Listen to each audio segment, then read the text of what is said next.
Sure. So going ahead, so far we discussed everything with regarding aerobic respiration. यहाँ पे अपने glycolysis, Krebs cycle, ETS वगैरह वगैरह पढ़ लिए सारे. I'm expecting ETS कल संडे था तो हमने लिख चुके हैं एक बारी. नहीं लिखा है, बाद में बात करते. चलो. When we talk about anaerobic respiration,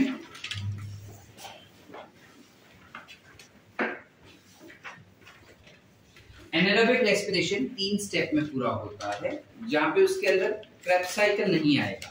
Krebs cycle is denoted, is dedicated only and only for aerobic respiration. सिर्फ एरोबिक रेस्पिरेशन के लिए क्रेब्स साइकिल किया जाता है, एनारोबिक के लिए नहीं. एनारोबिक में क्या होगा? The basic process which is glucose getting converted to pyruvic acid. Glucose molecule जो पायरुविक एसिड में कन्वर्ट हो रहा था, वो एक कन्वर्जन होगा which is nothing but glycolysis. हम ग्लाइकोलिसिस जब पढ़ रहे थे तब मैंने बताया था ये चीज ऑलरेडी कि ग्लाइकोलिसिस जो होता है इट्स अ कॉमन पाथवे. वो aerobic as well as anaerobic दोनों के लिए आता है, सो वो एक कॉमन पाथवे हो जाता है. ये चीज हम पहले कर चुके हैं, ठीक है. सो यहाँ पे you will have production of 2 molecules of ATP. That is what the net reaction tells us, and there will also be production of 2 molecules of NAD.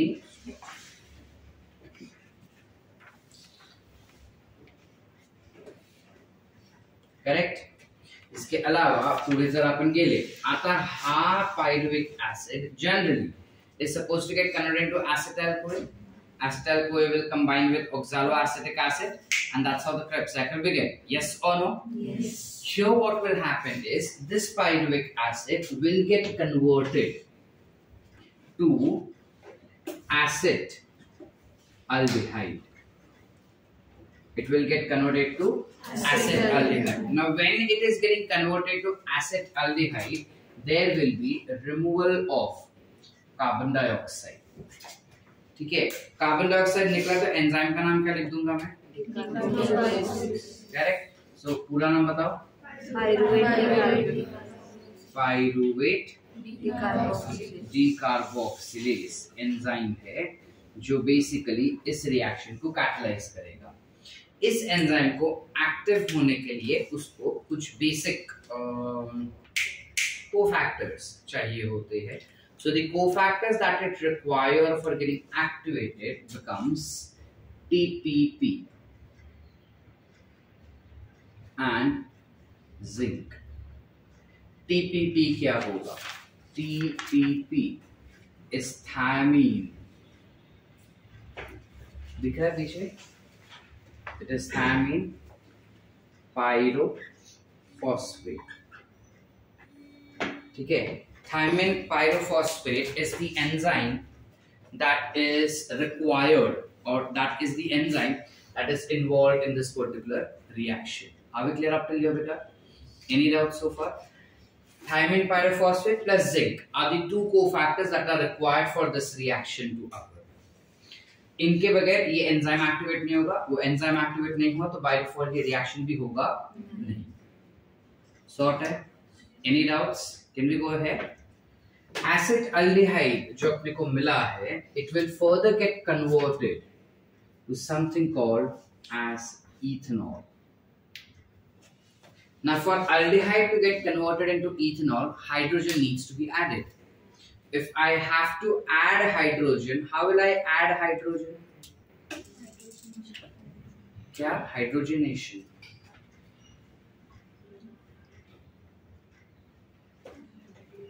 NADH2 will get converted to NAD.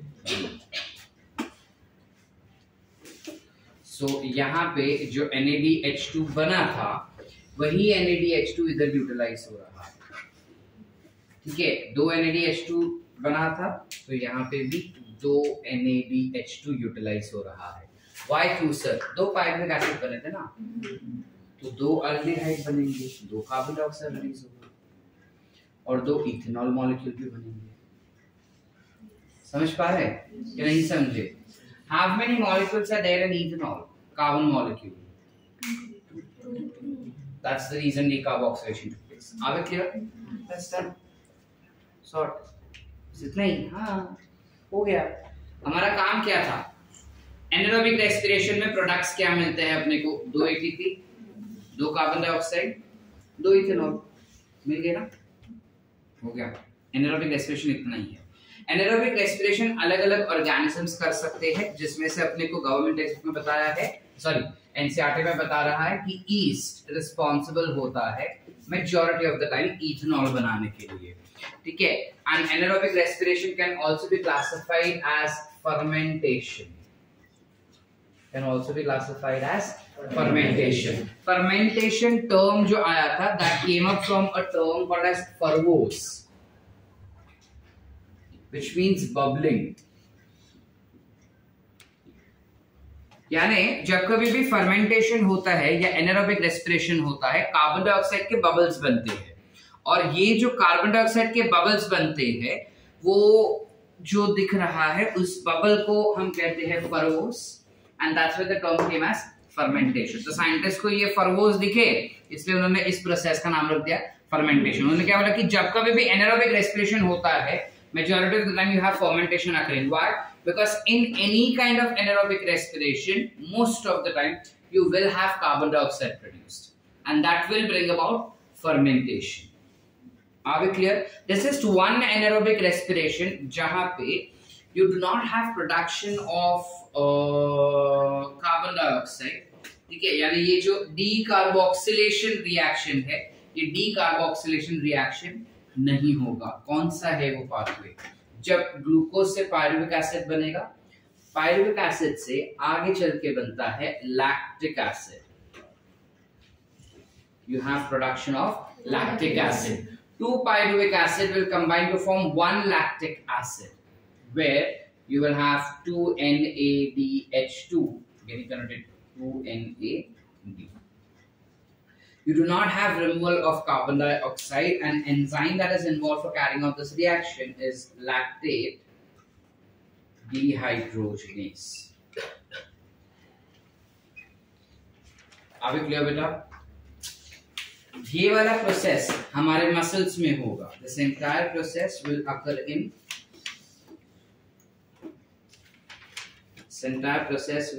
in muscles.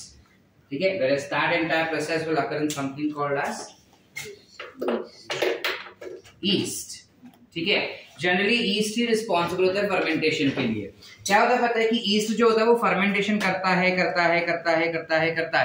Alcohol बनाता है. जैसे ही alcohol का concentration 13% हो जाता है ना, it becomes poison for yeast. Now 13% से ज्यादा अगर कुछ बढ़ गया अल्कोहल, तो ईस्ट सेल अपने आप को ही मारना शुरू कर देंगे, because they can tolerate only 13% of alcohol.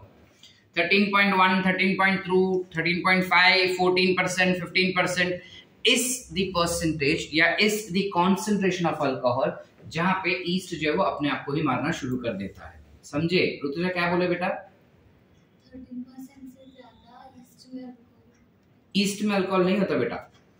East alcohol बनाता है. हाँ, 13% से ज्यादा अगर ईस्ट ने अल्कोहल बनाया तो ईस्ट जो है वो मर जाता है. इस वजह से जब ईस्ट के द्वारा फर्मेंटेशन होगा तो जो दारू बनेगा वो 13% वाला ही बनेगा. ठीक है. अभी पार्थ पूछ रहे हमको ज्यादा बनाना रहेगा तो सर, तो हम क्या करें? हम कैसे बना सकते हैं ज्यादा वाला? इसका प्रोसीजर हमें दूसरे चैप्टर में है. याद क्लियर? लेकिन ऑल सॉर्ट, एनी डाउट्स? नक्की जाऊया पुढे. चलो. Now this was all regarding anaerobic respiration. There's one more topic that we have, which is called as respiratory quotient.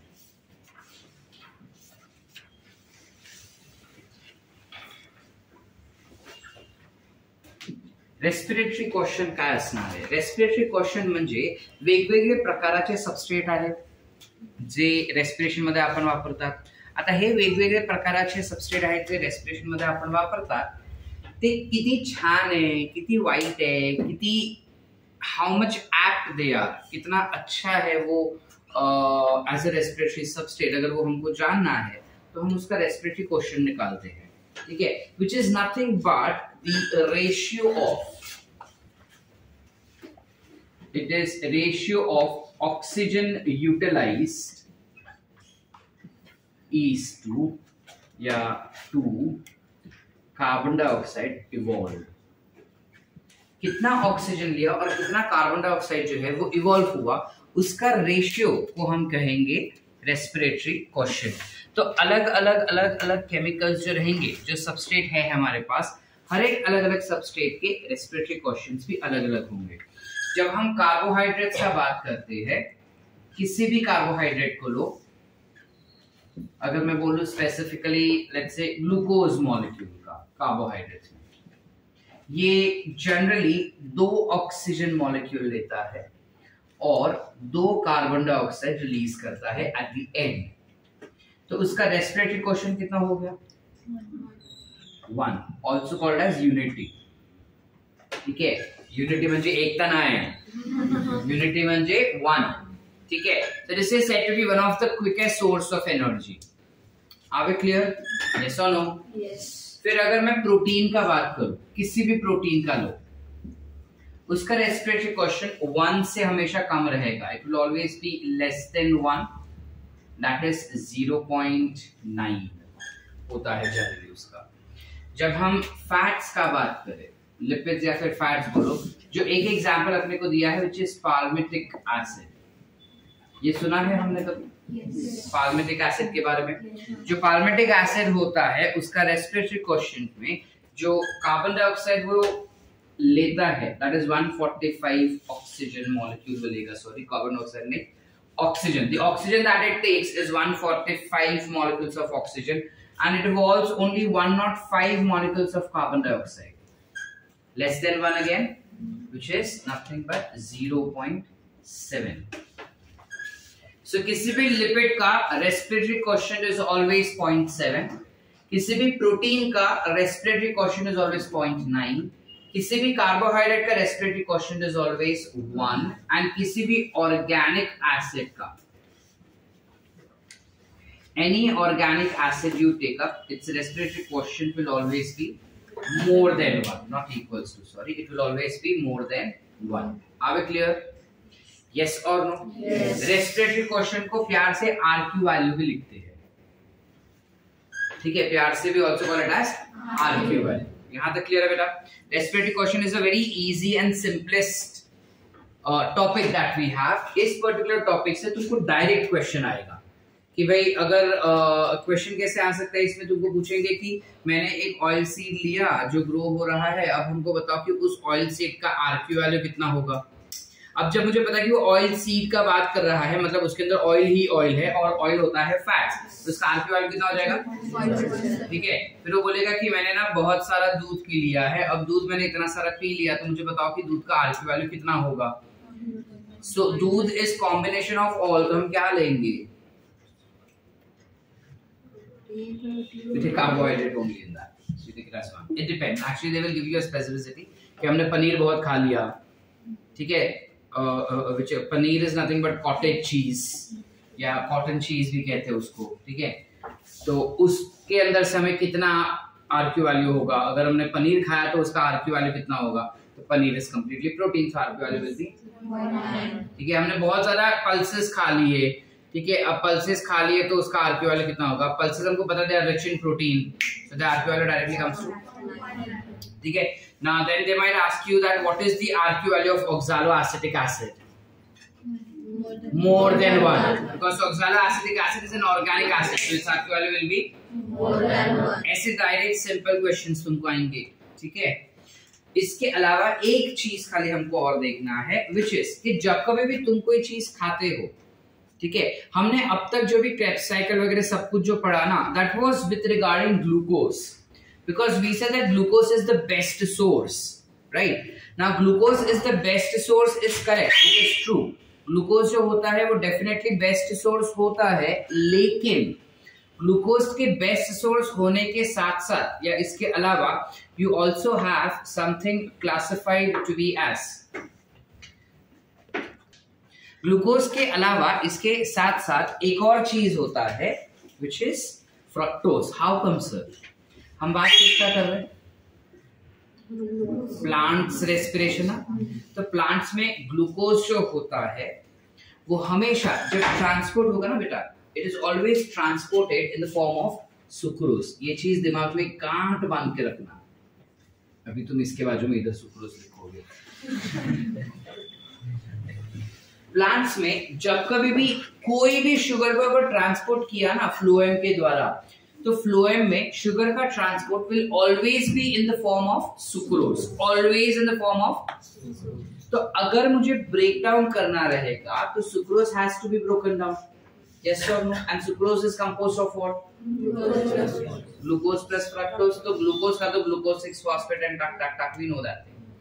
Fructose will get converted to fructose 6 phosphate. Understood कि नहीं समझे? तो चलो ये तो शुगर हो गया, शुगर का हमको समझ गया कैसे हो रहा है। लेकिन प्लांट्स के अंदर तो प्रोटीन भी होता है, यहाँ पे लिखे है प्लांट्स के अंदर तो फैट्स भी होता है। तो ये प्रोटीन्स और फैट्स जो है वो क्या कन्वर्जन्स दिखाएंगे, समझ पा रहे हैं? प्रोटीन तो ग्लूकोज 6 फॉस्फेट फ्रक्टोज 6 फॉस्फेट बनेगा नहीं, लिपिड्स भी ग्लूकोज या फ्रक्टोज 6 फॉस्फेट बनेगा नहीं। तो वो कैसे बनेंगे, वो क्या कन्वर्जन्स दिखाएंगे, वो रेस्पिरेशन कैसे दिखाते हैं? तो जब हम प्रोटीन और फैट्स का बोलते हैं तो in them generally glycolysis does not occur. You generally do not have glycolysis occurring in them, but rather than that, fats and glucose, both of them come to a common point, or rather even carbohydrate come to a common point, which is acetyl coenzyme A. समझ पा रहे कि नहीं समझ पा रहे? देखो, lipid जो है वो टूटा टूटा टूटा टूटा टूटा, प्रोटीन जो है वो कुछ टूट का, और कार्बोहाइड्रेट कुछ टूटा। वो तीनों को एक कॉमन पॉइंट पे आके फिर क्रेब्स साइकिल में एंटर करना होगा। ग्लाइकोलाइसिस में नहीं कर सकते सबके सब। तो glycolysis is for glucose getting broken down to pyruvic acid, that is glycolysis. उस पाथवे को ग्लाइकोलाइसिस कहते हैं। लेकिन लिपिड का टूटना या प्रोटीन का टूटना, टूट के एनर्जी देने के लिए उन्हें कॉमन पॉइंट पे आना पड़ेगा। So that common point is what? Acetyl coenzyme A. One of the question that was asked in NEET examination, NEET 2017 में ये क्वेश्चन आया था कि कार्बोहाइड्रेट, प्रोटीन्स और lipids, all three of them during respiration in plants come to a common point. Which is the common point? The common point is acetyl coenzyme A. However, your NCERT also states that there is one more common point, which is nothing but pyruvic acid. However, the pyruvic acid that it is forming is only with regarding protein.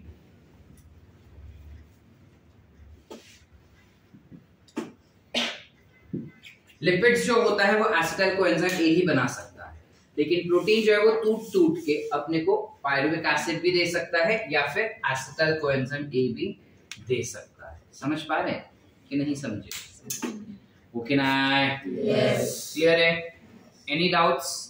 लिखे? चलो quickly. With that we end with your chapter.